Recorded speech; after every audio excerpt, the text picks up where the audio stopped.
தஞ்சாவூர் மாவட்டம் வளத்தில் ரூபாய் 197.45 கோடி மதிப்பீட்டில் கட்டப்பட உள்ள 969 புதிய அடுக்குமாடி குடியிருப்பு வீடுகளை அமைச்சர்கள் தாமோ அன்பரசன், கோவி செழியன் ஆகியோர் திறந்து வைத்தார். தமிழ்நாடு நகர்ப்புற வாழ்விட மேம்பாட்டு வாரியத்தின் சார்பில் தஞ்சாவூர் மாநகராட்சிக்குட்பட்ட நீர்நிலை புறம்போக்கு பகுதிகளில் ஆக்கிரமிப்பு செய்து வசித்து வரும் மக்களை மீள் குடியமர்வு செய்வதற்காக மத்திய, மாநில அரசு மற்றும் ஆசிய வளர்ச்சி வங்கி நிதியுதவியுடன் செயல்படுத்தப்படும் நகர்ப்புற ஏழை எளியோருக்கான நிலையிலான ஒன்றிய வீடுகளை கட்டும் திட்டத்தின் கீழ் வல்லம் பேரூராட்சியில் 8 ஏக்கர் பரப்பளவில் ரூபாய் 197.45 கோடி மதிப்பீட்டில் 969 அடுக்குமாடி குடியிருப்புகள் கட்டப்பட்ட குடியிருப்புகளை அமைச்சர்கள் குறு, சிறு மற்றும் நடுத்தர தொழில் நிறுவனங்கள் துறை அமைச்சர் தாமோ அன்பரசன், உயர்கல்வித்துறை அமைச்சர் கோவி செழியன் ஆகியோர் திறந்து வைத்து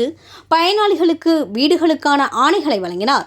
2030ஆம் ஆண்டிற்குள் 8 லட்சம் வீடுகள் கலைஞரின் கனவு இல்லத்தில் கட்டிக் கொடுக்க அரசு இலக்கு நிர்ணயித்து செயல்பட்டு கொண்டிருக்கிறது என அமைச்சர் தெரிவித்தார். இந்நிகழ்ச்சியில் MP முரசொலி, மாவட்ட ஆட்சியர் பிரியங்கா பங்கஜம், MLAக்கள் சந்திரசேகரன், நீலமோகன் உள்ளிட்டோர் கலந்து கொண்டனர்.